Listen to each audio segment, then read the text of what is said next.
Yeah, going back to the cool hat today because I'm trying to differentiate this from the last video because I'm filming them back to back. Anyway, the movie this time around is Charley Varrick.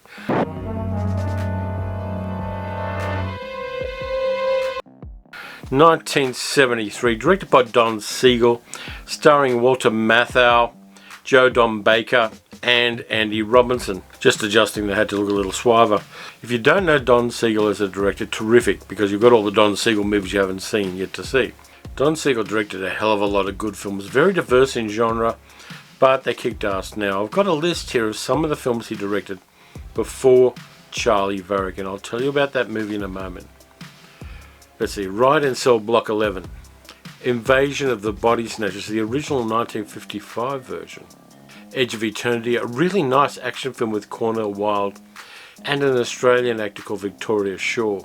The Elvis movie Flaming Star, he directed that as well. The Killers, Madigan, Coogan's Bluff, and the movie he made immediately before he made Charley Varrick with Walter Matthau was Dirty Harry. This guy was the action director's action director. Usually not an A director, but Don Siegel stuff has been crazily influential. He was terrific with crime films, and this one is no exception.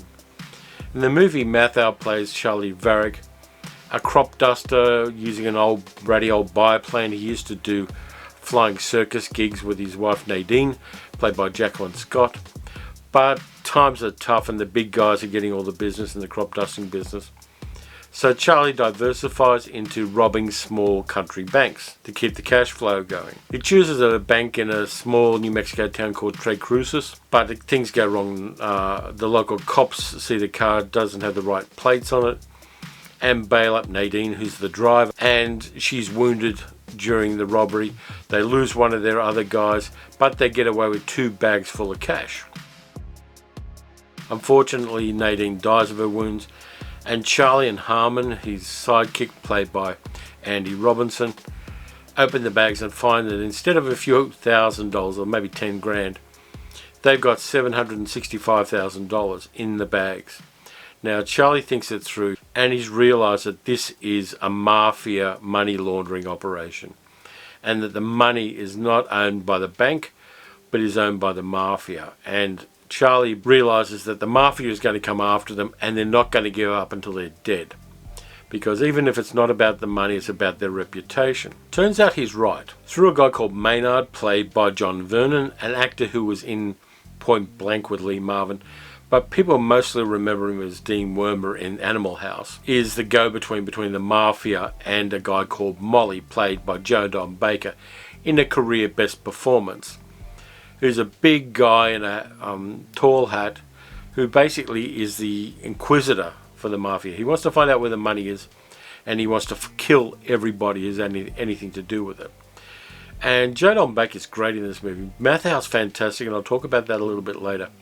But Don Baker, with his tall, perfect suit, he's kind of like Anton Chigurh was in No Country for Old Men, but he's with a better hairstyle. He goes to Tres Cruces and starts his investigation.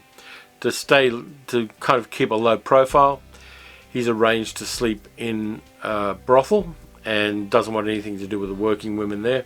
He's an interesting character because he reads people really well. He knows when people are lying to him.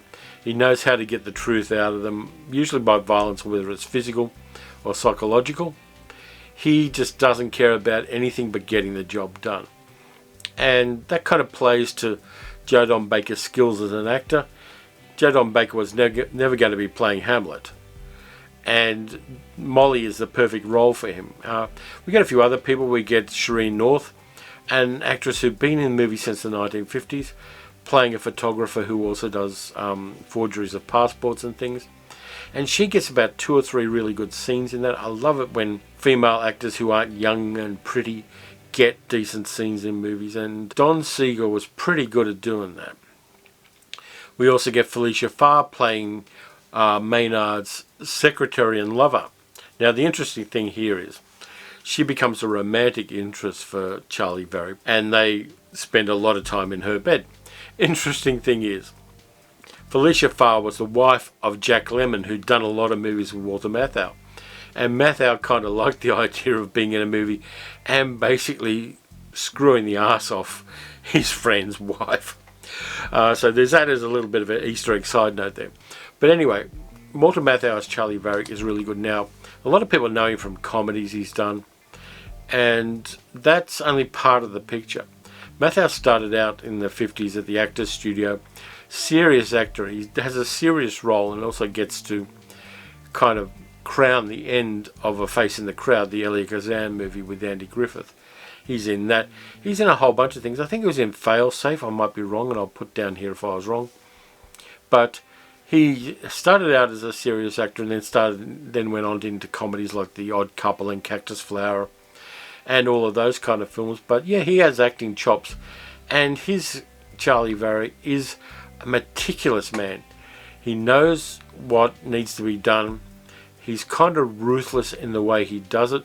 When Nadine dies, there are some tender moments, but he uses her death to put the cops off the trail. Yeah, she would have wanted that, and plus, staying alive is an imperative to anybody, and particularly in Charley Varrick.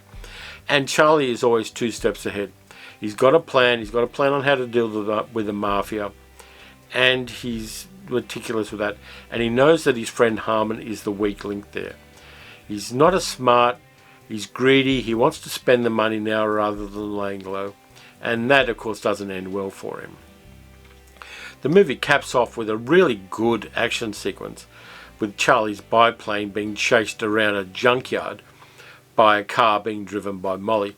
And it's, for the 1970s, it's shot really well. There's some great stunt work, some great airplane stunt work in this one. It just lands wonderfully in the action sequences, and we see Charlie doing some things we don't quite know what he's doing earlier in the film, and they all become part of the payoff at the end of that action sequence where he plays Molly and ends up getting exactly what he wants. And it's a bit of a spoiler, he does get away with it, but the road to him getting away with it, it's a solid action film with great plotting, great cast, nicely delineated characters, and some real fun along the way. You should check this one out. The movie suffered a little bit because it had 3 different titles. When I first saw it in Australia, it was called Kill Charley Varrick. The main title for it these days is Charley Varrick. The title Don Siegel, the director, wanted was The Last of the Independents, because that's what's written on the back of Charlie's coveralls when he goes and does his crop dusting. So yeah, having 3 different titles kind of muddies things a little bit, and people maybe have a little trouble accessing the movie because of that. But you really should see it.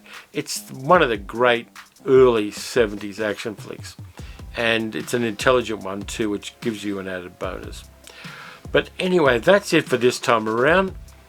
As usual, if you think I've earned it, please subscribe, and you can hit the bell icon as well so that you get notifications when a new video comes out. Let me know what you think of Charley Varrick, and if you haven't seen it for a while, maybe it's time to revisit it. It's really worth your time. And anyway, in the meantime, look after yourselves, stay safe, stay entertained, watch good movies, watch bad movies, watch a whole bunch of Don Siegel movies. I will catch you guys later. Take care.